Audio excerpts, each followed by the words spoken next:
trying to make the Bible alive is one of the most challenging things that I've seen, at least experience it for myself.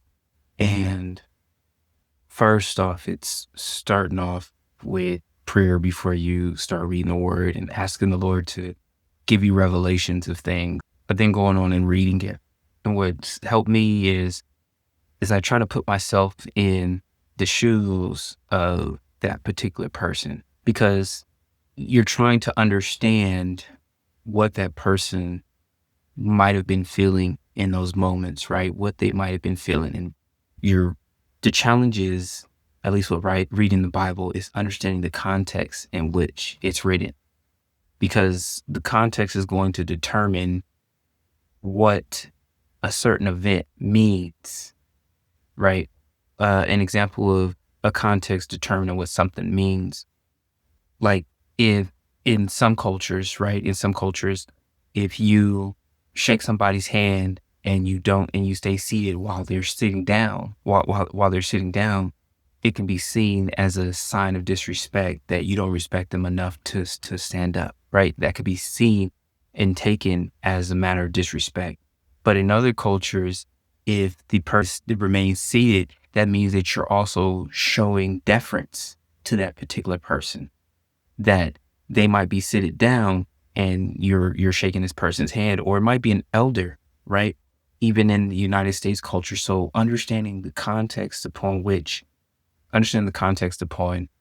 what's going on in the story. And my wife has been watching the show called Chosen, and she's been encouraging me to watch it. And so I watched a few episodes, and it's outlining the life of Jesus. And they told the story in such a way that makes much of what I read helps to bring clarity and some understanding and some context to what I've been reading.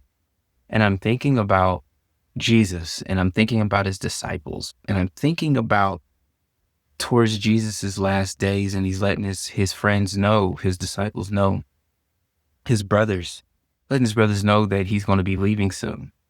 But all throughout up to Jesus's final days, the works and the things that he was saying was becoming more escalated, right? More escalated, more provocative.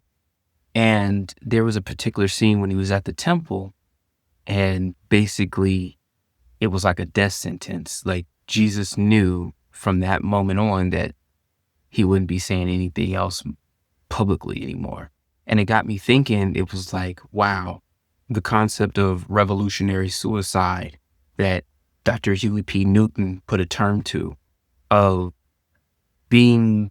recognizing what is needed in order to push a cause, in order to push an idea, in order to push an ideology. In this case, he was pushing salvation, pushing a critical lens on how the religious elite had totally missed the mark on saving and providing for God's people.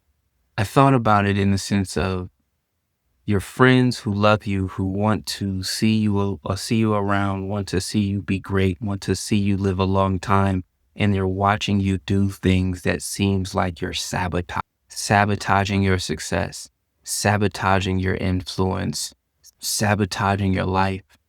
And how Jesus had to be so rooted in who he was in God, who he was and what his mission was, what his purpose was, and who God the Father truly was, not only to himself, but also in his life.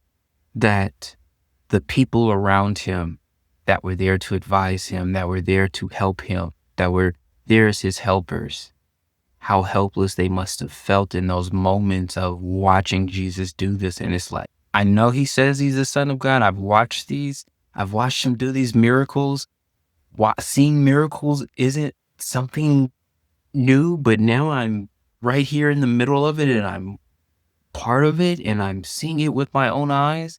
And now I'm getting ready to watch this man basically throw his life away.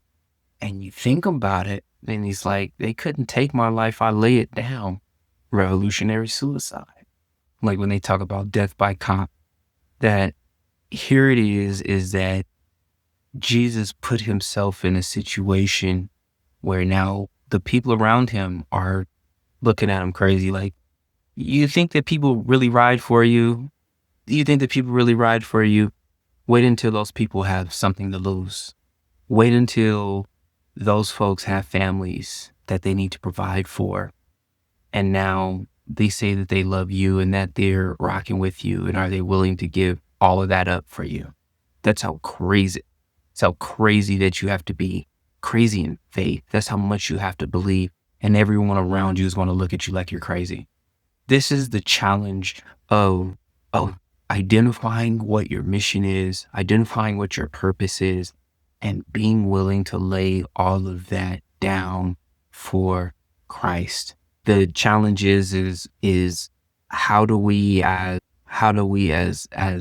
husbands reconcile that? How does we as fathers reconcile that? How do we reconcile that with our responsibilities? How do we know that we're really hearing from God? And people would tell us that ain't really God. Like, think about Job. How many people told him that, that ain't really God? You must have did something. You ain't really hearing from him. Like, oh my goodness. Like, I wrestle with that. I wrestle with that every day. I wrestle with that every day. Lord, it's understanding what his word is, understanding his character. The only way that you do it is by reading his word, and to recognize the human element, the things that are outside our understanding, and trying to get understanding to try to make sense of some of this stuff. And this is where faith, it's like in the Bible, you see all this loss, but you see this restoration, you see this fulfillment to really understand who Jesus was. I think about it in terms of like how you grow up or being a kid, at least growing up in the black church, they had you thinking that Jesus was like not some weenie, but it was like, what would Jesus do when folks was disrespecting him? What would Jesus, they never asked that question. What would Jesus do? It was always turn the other cheek, but it was like this soft, weenie kind of Jesus, not Jesus who was a 30-year-old, 33-year-old man who at 12 years old was telling his mama that I'm with my real family. I'm with those, my brothers and sisters, my mother and father, they're here with me right now in this temple. That's who my real folks are. Like the kind of audacity that you had to have at 12 years old to tell your mama that, and to continue preaching, continue learning.